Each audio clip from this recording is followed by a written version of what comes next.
Hi friends, ಇವತ್ತು ಖಾರ ಪೊಂಗಲ್ ಮಾಡೋದು ಹೇಗೆ ಅಂತ ನೋಡೋಣ ಬನ್ನಿ.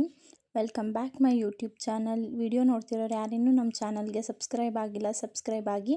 ಹಾಗೆ ಹೆಚ್ಚಿನ ವಿಡಿಯೋಗಾಗಿ ನಮ್ಮ ಯೂಟ್ಯೂಬ್ ಚಾನಲ್ನ ಫಾಲೋ ಮಾಡಿ.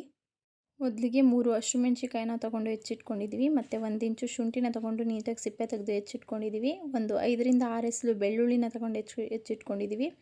ಒಂದೆರಡು ಕಡ್ಡಿ ಕರಿಬೇನೆಲೆ ಮತ್ತು ಮೆಣಸು ಒಂದು ಅರ್ಧ ಟೇಬಲ್ ಸ್ಪೂನಷ್ಟು ಮತ್ತು ಅರ್ಧ ಟೇಬಲ್ ಸ್ಪೂನಷ್ಟು ಜೀರಿಗೆ, 3 ರಿಂದ 4 ಟೇಬಲ್ ಸ್ಪೂನಷ್ಟು ತುಪ್ಪ, ಅರ್ಧ ಟೇಬಲ್ ಸ್ಪೂನ್ ಅರಿಶಿನ ಪುಡಿ ಮತ್ತು 1-2 ಟೇಬಲ್ ಸ್ಪೂನಷ್ಟು ಕಾಯಿನ ಹೆಚ್ಚಿಟ್ಕೊಂಡಿದ್ದೀವಿ. ಒಂದು 8 ಗೋಡಂಬಿನ ತೊಗೊಂಡಿದ್ದೀವಿ. ಮೊದಲಿಗೆ ಒಂದು ಕುಕ್ಕರಲ್ಲಿ 1.5 ಗ್ಲಾಸಷ್ಟು ಅಕ್ಕಿನ ತಗೊಳ್ಳಿ. ಮತ್ತು ಅದೇ ಗ್ಲಾಸ್ ಅಳತೆಲಿ 3/4 ಗ್ಲಾಸ್ ಇಲ್ಲಾಂದರೆ 1 ಗ್ಲಾಸಷ್ಟು ಹೆಸರು ಬೇಳೆನ ತಗೊಳ್ಳಿ. ಇದೆರಡನ್ನೂ ಕೂಡ ನೀರಲ್ಲಿ ಚೆನ್ನಾಗಿ 1-2 ಸಲ ತೊಳೆದಿಟ್ಕೊಳ್ಳಿ. ತೊಳೆದಿಟ್ಕೊಂಡ ನಂತರ ನಾವು ಯಾವ ಲೋಟದ ಅಳತೆಯಲ್ಲಿ ತೊಗೊಂಡಿರ್ತೀವೋ ಅದೇ ಲೋಟದಲ್ಲಿ 4 ರಿಂದ 5 ಲೋಟದಷ್ಟು ನೀರು ಹಾಕಿ, ಹಾಗೆ ಒಂದು ಅರ್ಧ ಟೇಬಲ್ ಸ್ಪೂನಷ್ಟು ಅರಿಶಿನ ಪುಡಿ ಮತ್ತು ರುಚಿಗೆ ತಕ್ಕಷ್ಟು ಉಪ್ಪನ್ನ ಸೇರಿಸಿ 1-2 ವಿಷಲ್ನ ಕೂಗಿಸ್ಕೋಬೇಕು. ಈಗ ಒಗ್ಗರಣೆ ರೆಡಿ ಮಾಡ್ಕೊಳ್ಳೋಣ. ಒಂದು ಬಾಣಲಿಗೆ 2 ರಿಂದ 3 ಟೇಬಲ್ ಸ್ಪೂನಷ್ಟು ತುಪ್ಪನ ಹಾಕ್ಕೊಳ್ಳಿ. ನಿಮಗೆ ಬೇಕು ಅಂದರೆ ಎಕ್ಸ್ಟ್ರಾ 2 ಟೇಬಲ್ ಸ್ಪೂನ್ ಆ್ಯಡ್ ಮಾಡ್ಕೊಳ್ಳಿ, ತುಂಬಾ ಟೇಸ್ಟಾಗಿರುತ್ತೆ. ಮತ್ತು ಅರ್ಧ ಟೇಬಲ್ ಸ್ಪೂನಷ್ಟು ಜೀರಿಗೆ ಮತ್ತು ಅರ್ಧ ಟೇಬಲ್ ಸ್ಪೂನಷ್ಟು ಮೆಣಸನ್ನ ತೊಗೊಂಡಿರ್ತೀವಲ್ಲ, ಇದನ್ನು ಕೂಡ ಆ್ಯಡ್ ಮಾಡಿಕೊಂಡು ಚೆನ್ನಾಗಿ ಫ್ರೈ ಮಾಡ್ಕೊಳ್ಳಿ. ಮೆಣಸನ್ನ ನೀವು ಬೇಕು ಅಂದರೆ ಜಜ್ಜಿ ಹಾಕೋಬೋದು. ನಾನು ಉಂಡೆನೇ ಹಾಕಿದ್ದೀನಿ, ಅದು ಏಕೆಂದರೆ ಹಸಿಮೆಣ್ಸಿನ್ಕಾಯಿ ಹಾಕಿರ್ತೀವಲ್ಲ, ಸೊ ಖಾರ ಆಗುತ್ತೆ ಅಂದ್ಬಿಟ್ಟು ಹಾಗೆ ಹಾಕ್ಕೊಂಡಿದ್ದೀನಿ.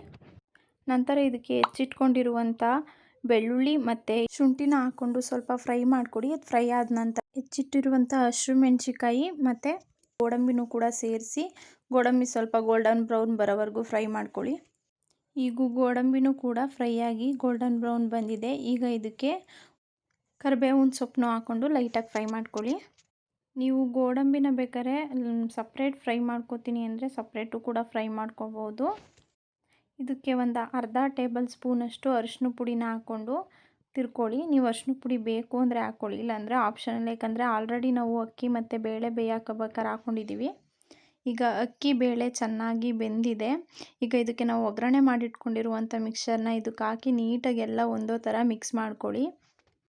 ಏನಾದರೂ ಅಕ್ಕಿ ಮತ್ತು ಬೇಳೆ ಬೇಯಿಸಿರುವಂಥದ್ದು ನಿಮಗೆ ಗಟ್ಟಿ ಅನಿಸಿದ್ರೆ ಸ್ವಲ್ಪ ನೀರನ್ನ ಹಾಕ್ಕೊಂಡು ಕುದಿಸ್ಕೊಳ್ಳಿ. ಮತ್ತು ಹೆಚ್ಚಿಟ್ಕೊಂಡಿರುವಂಥ ಕಾಯಿನೂ ಹಾಕಿ ನೀಟಾಗಿ ತಿರುಗಿಸ್ಕೊಂಡು ಒಂದು 5 ನಿಮಿಷ ಸ್ಲೋ ಫ್ಲೇಮಲ್ಲಿಟ್ಟು ಒಂದು ಪ್ಲೇಟ್ನ ಮುಚ್ಚಿ.